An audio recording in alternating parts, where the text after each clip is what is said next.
Alors, bonjour mes chers étudiantes et étudiants. Donc, je termine ma part dans le module les sociétés commerciales au Maroc. Donc, c'est la troisième partie. On va travailler sur les sociétés commerciales au Maroc. Alors, les sociétés, quelles que soient civiles ou commerciales, obéissent à des règles qui lui sont communes. C'est-à-dire, ils ont tous des règles qui sont communes et qu'on trouve une définition de la société. C'est un contrat par lequel, c'est d'abord un contrat par lequel deux ou plusieurs personnes mettent en commun leurs biens ou leur travail, ou tous les deux à la fois en vue de partager le bénéfice qui pourra en résulter. Donc, c'est d'abord un contrat. Deuxièmement, c'est entre deux ou plusieurs personnes, et parfois une seule personne, et qui mettent en commun donc un bien et leur travail. Un bien, c'est-à-dire les apports en numéraire, c'est en argent. Leur travail, c'est-à-dire c'est un savoir-faire ou les deux à la fois. Donc, en vue de partager le bénéfice qui pourra en résulter. Donc, l'ultime objectif, en fin de compte, c'est de partager pour qu'il y ait un bénéfice et le partager selon les parts de chaque associé ou actionnaire. Il en découle il en découle pour qu'il y ait société, il faut la réunion de trois éléments, comme on a dit. Donc, d'abord, donc les associés, par la suite le travail, et en troisième lieu, c'est la réalisation du partage des bénéfices. Alors, parfois la doctrine et la jurisprudence ont ajouté un quatrième élément qui n'est pas formulé dans le texte, qui est l'affectio societatis. C'est l'élément intentionnel, c'est-à-dire euh, on a une intention, c'est-à-dire de créer une société et de travailler à fond et de partager les bénéfices. Donc, dans une bonne intention, tout simplement, parce que c'est l'élément avec, l'élément, pardon, l'affectio societatis. Donc, c'est une volonté pour contribuer au succès ou bien à la rentabilité de l'entreprise. Alors, par la suite, on passe aux éléments constitutifs de la société. Il y a le contrat de société. C'est un contrat synallagmatique qui doit nécessairement réunir donc deux parties. Quand on dit synallagmatique, il doit réunir deux parties. Donc, et une société doit réunir au minimum deux associés. Alors, durant la vie sociale de la société. Alors, toutefois, cette règle générale, la loi apporte une exception, ainsi il est permis de constituer une SARL à associé unique, ce qu'on va voir par la suite. Alors, donc, premièrement, on a les associés. Deuxièmement, on a les apports. On a dit qu'on a trois sortes d'apports. On a les apports en numéraire, en nature, en industrie. En numéraire, c'est-à-dire, en numéraire, c'est l'argent. Alors, en nature, c'est-à-dire il s'agit des biens mobiliers, immobiliers, biens corporels ou incorporels, une chaise, un ordinateur, c'est-à-dire c'est-à-dire un local pour travailler, un apport en industrie, c'est-à-dire les techniques ou bien l'expérience professionnelle ou bien le know-how, le savoir-faire. Il y a par la suite, donc on a dit les associés, on a les apports et on a les bénéfices. Donc les bénéfices, donc selon donc la distinction entre la société et l'association. Alors il y a entre les associations, c'est à but non lucratif, il ne s'agit pas de gains. Donc tout simplement, donc et quand on a une société, c'est là qu'il y ait un partage de bénéfices. D'accord? Alors, et bien sûr, ça doit être proportionnel, chaque actionnaire à sa mise. C'est-à-dire, c'est-à-dire, il y a un actionnaire ou bien un associé qui a apporté 20%. Donc, il aura une rentabilité de 20%. D'accord? Et ça dépend de la typologie de l'entreprise. C'est-à-dire, on n'a pas tous les règles communes selon la loi qui nous régit. Donc, la SA, c'est pas la SARL. La SARL, c'est pas également la société en commandite par action. Donc, on va voir les détails par la suite de chaque société. Alors, l'affectio societatis, comme on l'a dit, c'est-à-dire il y a un esprit de collaboration et bien sûr, les associés sont placés au même pied d'égalité. D'accord? Alors, par la suite, on passe aux conditions de formation. Alors, les conditions de formation du contrat de société, on a les conditions de fond et les conditions de forme. Pour les conditions de fond, c'est-à-dire on doit avoir une certaine capacité, c'est-à-dire une capacité, c'est-à-dire on a un âge légal, on a par la suite, par exemple, il n'y a pas une déchéance, il n'y a pas une interdiction, c'est-à-dire votre casier judiciaire, il est intact. D'accord? Les associés, alors, on distingue deux catégories de sociétés de par les sociétés de personnes dont les associés doivent être des commerçants et doivent répondre indéfiniment, solidairement du passif social. Pour cette catégorie de sociétés, les associés doivent avoir la capacité commerciale. Il en résulte qu'un mineur ne peut être associé dans une société de personnes. D'accord? Alors, pour les sociétés de capitaux, et les associés qui n'ont pas la qualité de commerçants et ne sont responsables du passif social qu'à concurrence de leurs apports. Alors, dans ces conditions, un mineur peut être actionnaire dans une société anonyme. Il suffit de le représenter ou bien tout simplement pour qu'il y ait un curatelle, un tutelle ou bien un curatelle. Alors, les conditions de forme, les sociétés civiles peuvent être distinguées et il doit être, donc, les conditions de forme, il doit avoir toujours un écrit. C'est une sorte de preuve. La constitution de société commerciale doit être constatée par la rédaction d'un acte écrit qui prend le nom de statut. Comme je l'ai dit à mes étudiants, c'est-à-dire le statut comme vous et moi, c'est comme l'état civil ou bien c'est votre CIN, c'est-à-dire tout ce qui se rapporte à tout ce qui vous concerne, il est reporté dans votre état civil. Donc c'est la même chose pour les statuts, c'est-à-dire ils sont, tout ce qui se rapporte à la société, on le trouve dans les statuts, ce qu'on appelle Nidam al-Asasi al-Sharika. Alors, section 3, on passe aux conditions de publicité, c'est-à-dire n'importe quelle opération qui a été faite, le dépôt, la publication, l'immatriculation, etc., doit faire l'objet donc de publicité. Dans un journal d'annonce légale ou bien au bulletin officiel, et surtout dans un journal d'annonce légale.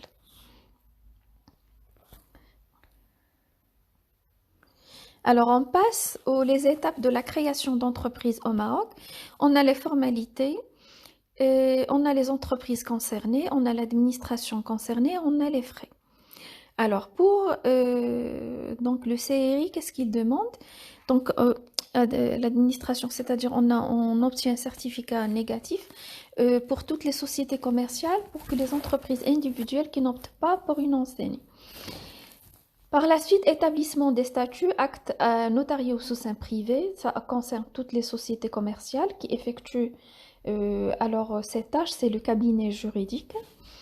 Par la suite, troisièmement, établissement de bulletins de souscription et le cas échéant des actes d'apport. Donc ça concerne surtout les sociétés commerciales, les SA, les sociétés en commandite par action, parce que ce sont des sociétés de capitaux.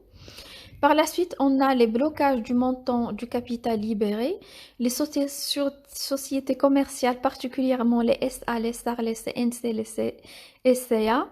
Donc, le blocage se fait au niveau de la banque. Établissement de déclaration de souscription de versement et la société anonyme, société en commandite par action, qui s'en charge, c'est le cabinet juridique. Le dépôt des actes de création de société et de formation d'enregistrement, on a la SA, la SAR, la CNC, la société en commandite, par action, et la société en commandite de... Alors,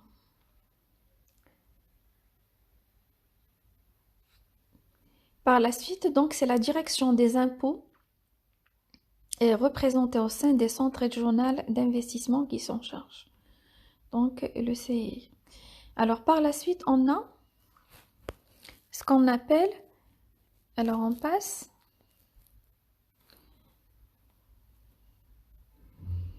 On passe au dépôt des actes de création de société, formalité d'enregistrement.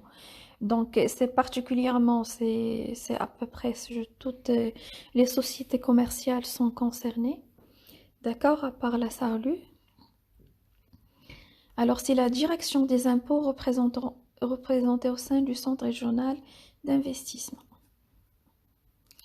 Alors, pour les SA, on a 0,5% du capital avec un minimum de 1000 dirhams, moins de 20 dirhams de timbre pour feuille pour les statuts de la société.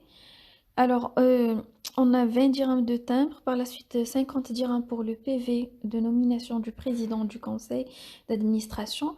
Pour les autres formes, on a un pourcentage de 0,5 du capital avec un minimum de 1000 dirhams. Alors, par la suite, 50 dirhams pour le PV de nomination du gérant. Pour toutes les sociétés, 300 dirhams pour l'enregistrement du contrat de bail. L'inscription à la patente et à l'identifiant fiscal, IS, IGR, TVA. Pour les entreprises individuelles, on a la patente, IGR et TVA. Pour les sociétés commerciales, à l'exception de la société en nom collectif sur option, on a la patente, l'IS et la TVA. Alors, qui s'en charge? C'est la direction des impôts représentée au sein du régional d'investissement. Par la suite, on passe à l'immatriculation du registre de commerce. Alors, toutes les sociétés plus les personnes physiques, donc, c'est le tribunal de commerce représenté au centre régional d'investissement de chaque ville. Alors, immatriculation registre de commerce. Pour les sociétés, donc, dépôt des statuts, il est à 200 dirhams. Pour l'immatriculation, il est 150. Pour les personnes physiques, donc, il n'y a pas de... Les personnes physiques.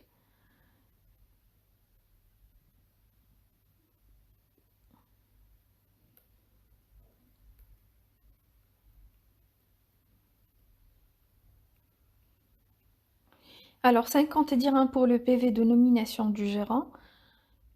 Pour toutes les sociétés, c'est 300 dirhams pour l'enregistrement du contrat de bail. Alors, immatriculation pour le registre de commerce, on revient. Donc, immatriculation registre de commerce, c'est d'un montant de 150 dirhams. Affiliation à la CNSS, toutes les personnes physiques doivent être affiliées à la CNSS, que ce soit la Caisse nationale de sécurité sociale représentée au sein du Centre régional d'investissement. Donc, la publication dernière formalité, c'est la publication au journal d'annonce légale, au bulletin officiel pour toutes les sociétés commerciales et surtout au journal d'annonce légale.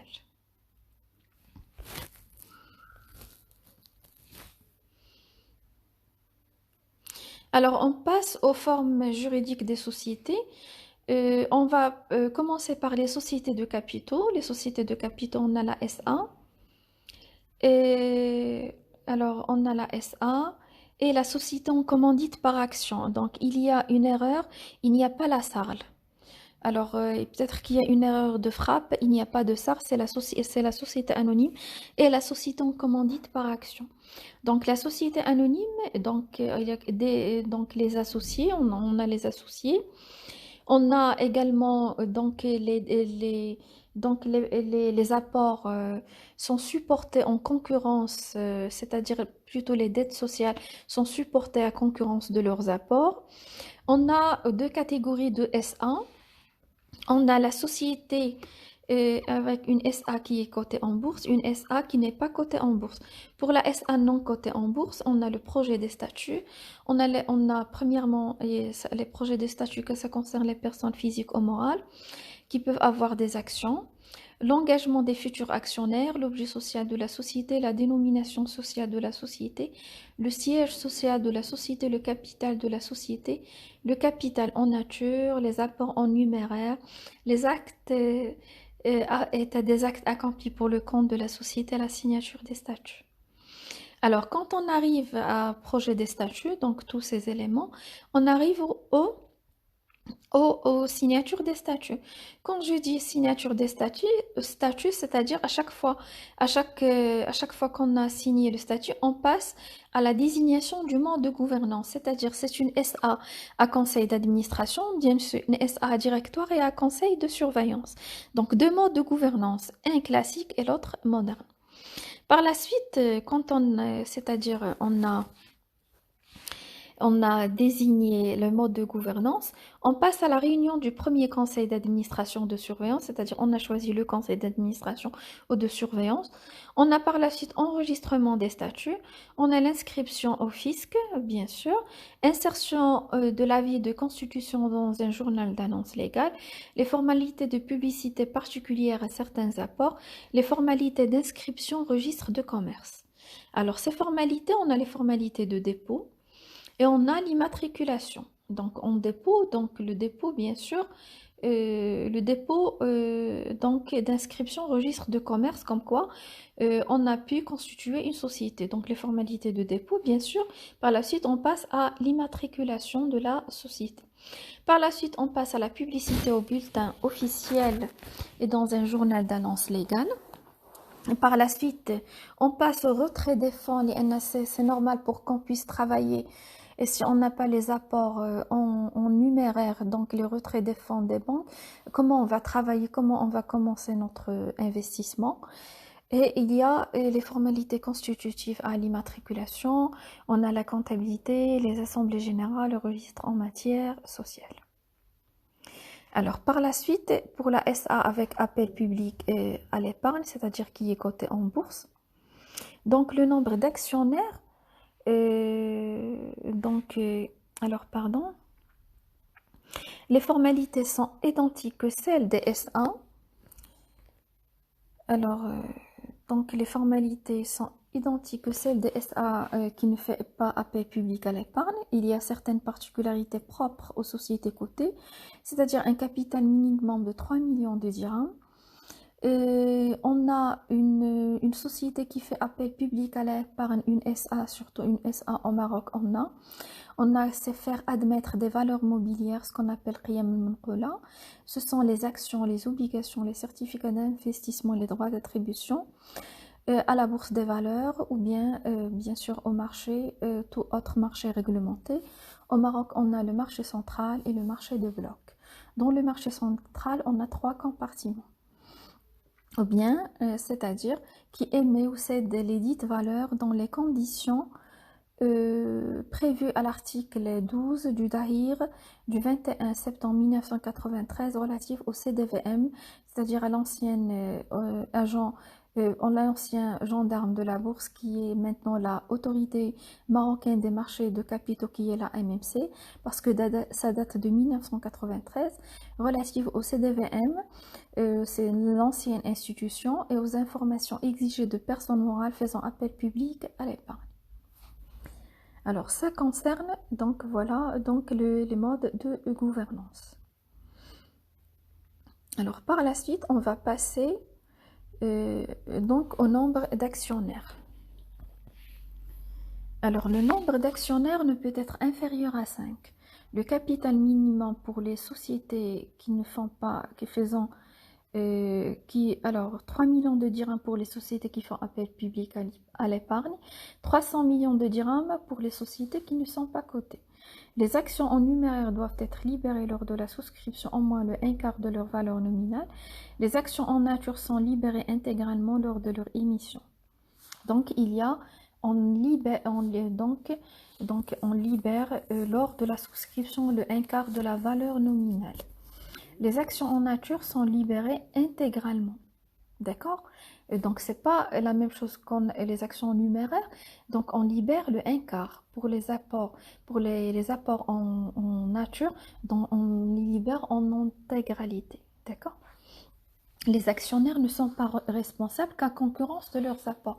C'est-à-dire, ils ont apporté 20%, donc ils auront 20% de pertes, 20% de bénéfices, tout simplement. C'est pas comme dans les autres sociétés, il y a ce qu'on appelle une responsabilité solidaire et indéfinie. Pour la direction de la SA, 2 modes de gouvernance, donc on les a parlé. On a le mode classique, c'est le conseil d'administration. Donc le pouvoir de direction est assuré par le conseil d'administration et le président. D'accord? L'ensemble des membres du conseil d'administration sont des administrateurs. Les personnes morales peuvent être administrateurs à condition qu'ils désignent un représentant de leur nomination, c'est-à-dire il n'y a pas de souci si on a une personne physique ou morale, c'est-à-dire une société qui a un représentant. Chaque, chaque administrateur doit être propriétaire d'un certain nombre d'actions de la société déterminées par les statuts. Donc, ils doivent avoir donc un certain pourcentage dans les actions. Alors, comment se fait la nomination des administrateurs? Alors, les administrateurs de société, ne faisant pas publiquement appel à l'épargne, sont nommés par les statuts.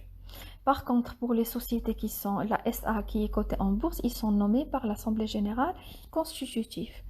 Alors, vous avez, alors, dans les références qu'on a, le conseil d'administration, c'est l'organe collégial.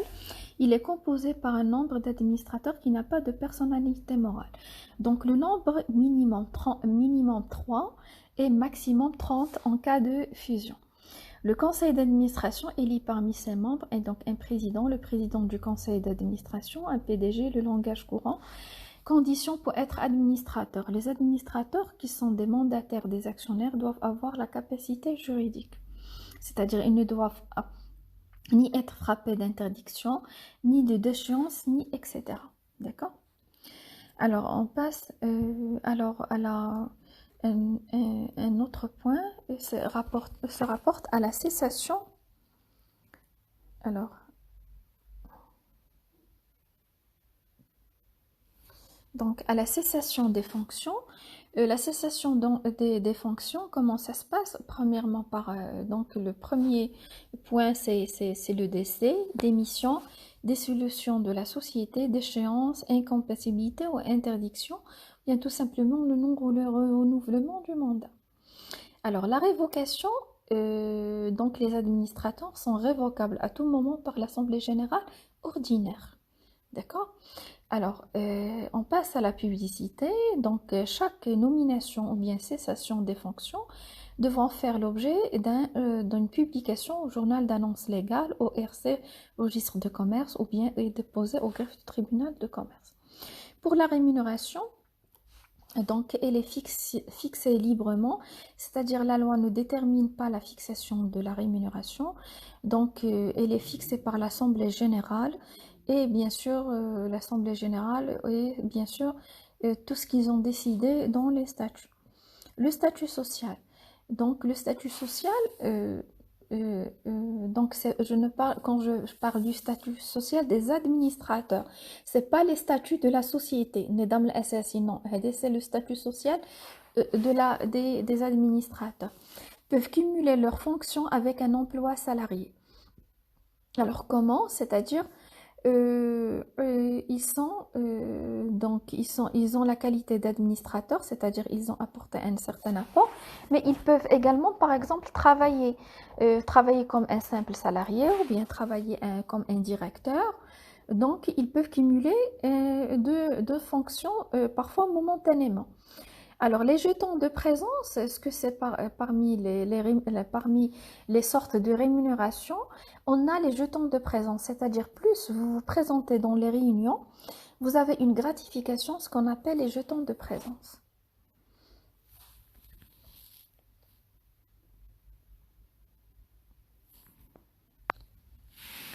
Alors, on passe au pouvoir. Le conseil d'administration a également des pouvoirs les plus étendus pour agir en toutes circonstances au nom de la société.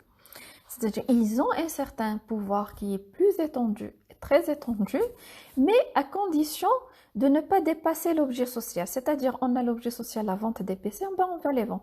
À moins qu'on a prévu dans les statuts qu'il y aura la vente d'autres choses et c'est approuvé et c'est pas fait arbitrairement, c'est approuvé par l'Assemblée générale. Alors, pour les délibérations du conseil d'administration, c'est-à-dire, on a, comme tout organe collégial, il y a une collégialité, on a le président, le conseil d'administration, donc les délibérations ne se font qu'avec un quorum et une certaine majorité qui devront être respectées. Le conseil d'administration ne délibère valablement que si la moitié au moins de ses membres sont effectivement présents. Donc, ils sont présents, il y a un certain quorum, à moins que les statuts n'exigent une majorité plus forte, les décisions sont prises à la majorité des membres présents ou représentés. Alors, sauf disposition contraire des statuts, la voix du président est prépondérante en cas de partage égal des voix. Alors, comment ça se passe? C'est-à-dire, parfois, on a le conseil d'administration délibère avec la moitié en moins de ses membres. D'accord? Alors, parfois, il y a une majorité qui est plus forte. Mais parfois, qu'est-ce qui se passe? C'est-à-dire, on a, par exemple, des administrateurs qui sont d'accord pour un certain point, pour une certaine décision, et les autres sont en désaccord avec une certaine décision, ils sont égaux, c'est-à-dire les mêmes voix. Alors, dans ce cas, qu'est-ce qui se passe? C'est-à-dire, on fait appel au président avec la voix de ce président, donc qui va trancher et comment donc on dit que la voix du président est prépondérante en cas de partage égal des voix. Alors, on passe au président directeur général PDG en SA. Le président a une double fonction. Il est président du conseil d'administration et en même temps s'assure du bon fonctionnement des organes de la société, le conseil d'administration et les assemblées générales. Il s'assure de la régularité des convocations et la tenue des réunions, aviser les commissaires aux comptes des conventions intervenues entre la société et l'un des administrateurs ou directeurs généraux ou bien les directeurs généraux délégués. Alors, le directeur général assume sous sa responsabilité la direction générale de la société. Donc, il représente la société à l'égard des tiers, c'est-à-dire le fournisseur, les clients, etc.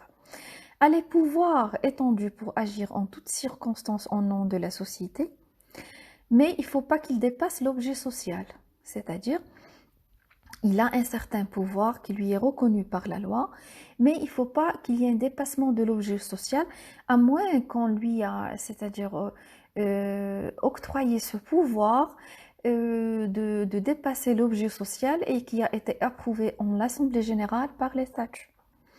Le président doit être une personne physique élue par le conseil d'administration. Parmi les membres, c'est parmi les membres, sa rémunération, il est fixé par le conseil d'administration et n'est pas fixé par la loi. L'article 63, le président est élu par le conseil d'administration, mais il ne tient pas ses attributions de ce conseil, mais de la loi. Donc, concernant les attributions, mais pas la rémunération. Alors, il peut être assisté par d'un ou plusieurs directeurs généraux selon l'importance de l'entreprise. Donc, l'article 67, dans le silence des statuts, c'est le président du conseil d'administration qui assume sous sa seule responsabilité la direction générale de la société. Alors, comment peut-on choisir un président? Donc, il est choisi parfois parmi les administrateurs ou bien le représentant permanent d'une personne morale administrateur qui ne serait pas personnellement actionnaire. Alors, limitation tenant au cumul de mandats. Donc, il y a certaines limitations. Le législateur a limité le nombre de mandats. La même personne ne peut être titulaire de 2 mandats. Alors, cependant, une personne titulaire de 2 mandats, de président ou assimilé, peut assumer les mêmes sociétés dont le capital est détenu à concurrence d'au moins 20% pour une société dont elle est administrateur. Alors, c'est-à-dire, donc normalement, on sont titulaires de 2 mandats, d'accord? Mais il peut y avoir, par exemple, qu'un administrateur, il soit administrateur dans une autre société, il a une participation directe de 20%. Donc, il va être administrateur pendant 5 mandats, pas plus que ça. La décision de nomination. Alors, pour la décision de nomination,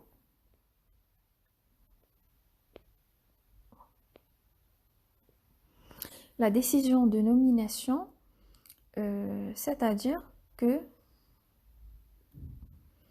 le président est nommé par le conseil d'administration à la majorité de ses membres. Donc le quorum, c'est-à-dire le pourcentage qu'on a, c'est une certaine majorité. une majorité. Donc c'est plus que la moitié.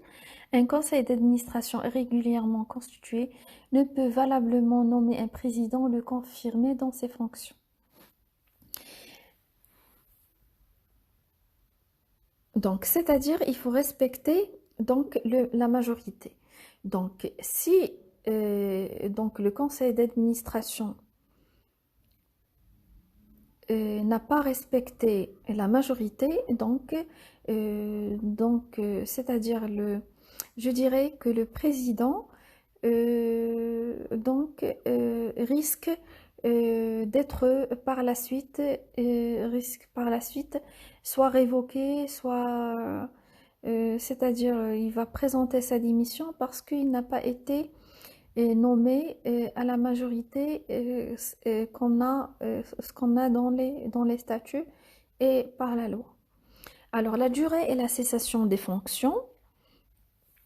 Au terme de la loi, le président est nommé pour une durée qui ne peut excéder celle de son mandat d'administrateur. Et cette durée est fixée par les statuts. En pratique, cette solution ne paraît pas souhaitable puisqu'elle s'impose dans tous les cas au Conseil et le privant ainsi de toute faculté de s'adapter aux situations particulières. Alors,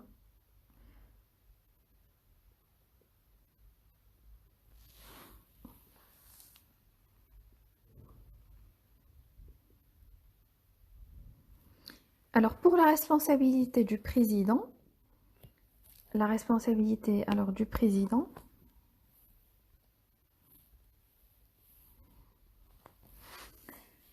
parmi les infractions contestées, on a l'abus de biens sociaux, ce qu'on appelle les ABS, donc les infractions à col blanc, c'est-à-dire ça concerne les dirigeants. On a une responsabilité civile, on a une responsabilité pénale et fiscale.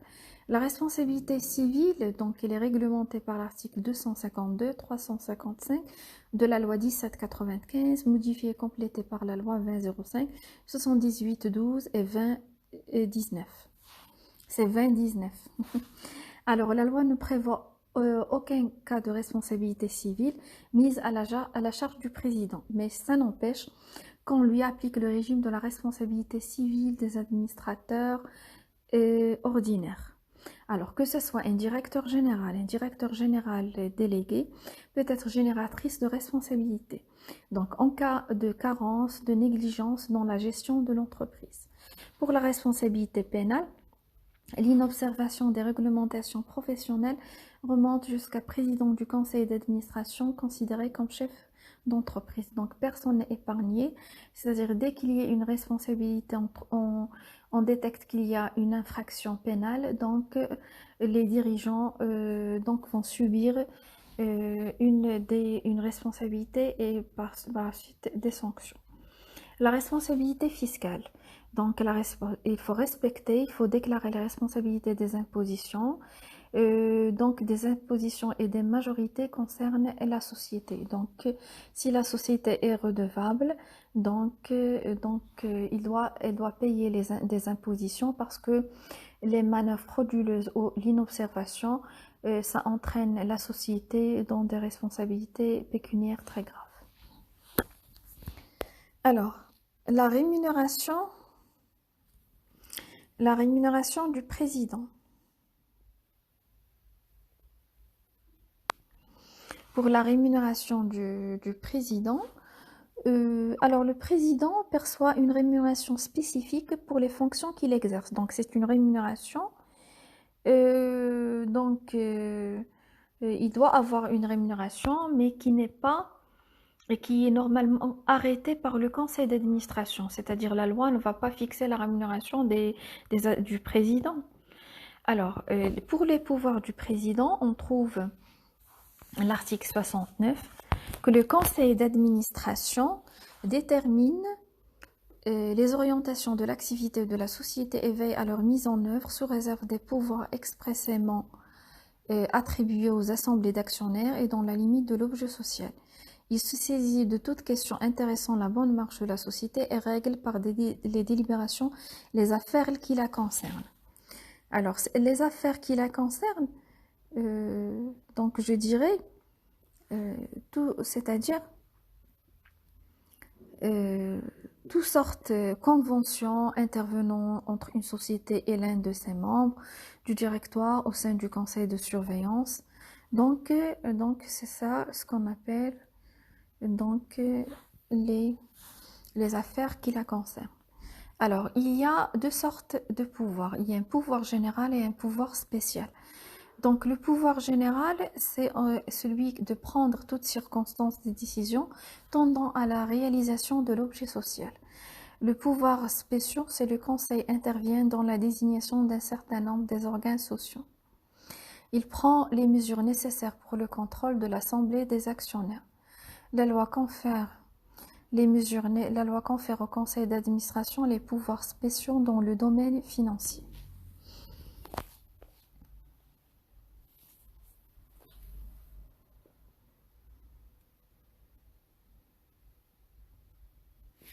Alors, dans les rapports avec les tiers, la société est engagée même par les actes du conseil d'administration qui ne relèvent pas de l'objet social, à moins qu'il ne prouve que le tiers savait que les 10 actes dépassaient cet objet que ne pouvait l'ignorer. Alors, donc cet objet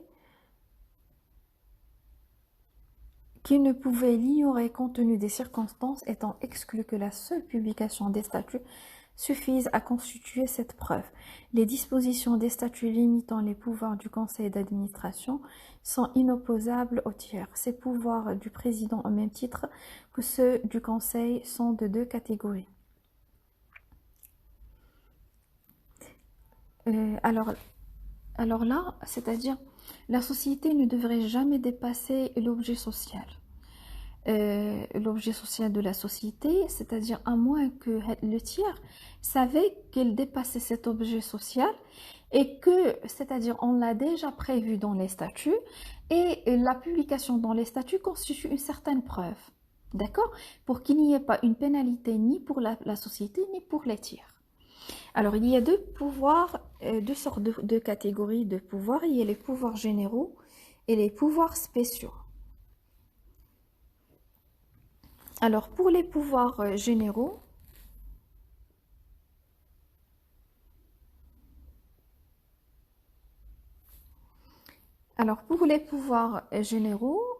on a également ce qu'on a déjà noté, c'est que le directeur général investit des pouvoirs les plus étendus pour agir en toutes circonstances au nom de la société. Il représente la société dans ses rapports avec les tiers. Alors, ces pouvoirs généraux, c'est la participation aux actes d'administration, d'accord? Et c'est la représentation à l'égard des tiers, d'accord? Alors, par la suite, on a donc les pouvoirs généraux, c'est-à-dire les décisions qui sont prises quotidiennement au sein de la société, participation aux actes d'administration, bien sûr les rapports avec les tiers, etc. La représentation à l'égard des tiers, alors selon les choix des statuts, c'est-à-dire la loi attribue expressément aux assemblées d'actionnaires ainsi que des pouvoirs qu'elle réserve de façon spéciale au conseil d'administration. Alors l'étendue de ce pouvoir, c'est-à-dire que quand on dépasse, il ne faut pas qu'il y ait un dépassement de l'objet social. D'accord? Un dépassement de l'objet social. Alors, les pouvoirs du président du conseil d'administration et du directeur général selon les choix, dont les statuts sont les plus étendus des pouvoirs, la loi attribue expressément aux assemblées d'actionnaires, ainsi que des pouvoirs qu'elle réserve de façon spéciale au conseil d'administration. Donc, ça reste parfois le choix du conseil d'administration dans les statuts. Donc, c'est-à-dire, ils vont dépasser l'objet social ou bien ils ne vont pas le dépasser. Pour la personnification de la société, donc le président personnifie la société dans ses rapports externes. C'est tout à fait normal, il la représente. Alors, la limitation des pouvoirs statutaires, des pouvoirs, c'est-à-dire qu'on a déjà cité, les pouvoirs de direction générale sont limités sur le plan légal et peuvent être limités conventionnellement. Donc, c'est-à-dire, il faut les prévoir dans les statuts. Est-ce qu'on va les limiter ou pas? Donc, on revient de statut. Quand on revient au statut, c'est-à-dire c'est d'une manière conventionnelle.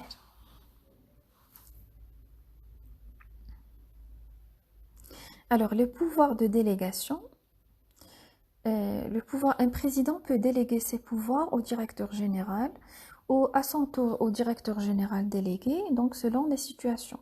Il faut distinguer deux sortes de signatures. Il y a la signature, la délégation de signature et la délégation de pouvoir. Pour la délégation des signatures, c'est-à-dire le président va confier à un mandataire le soin de signer. Donc ça, c'est une signature. Pour son compte en ces lieux et places, donc, de tels actes relevant de ses pouvoirs. Par contre, quand on s'agit des délégations de pouvoir, donc c'est-à-dire que l'autorité qui les a consenties, en l'occurrence, le président, c'est-à-dire que s'il reste ou bien il cesse ses fonctions, il y a une sorte de délégation de pouvoir parfois.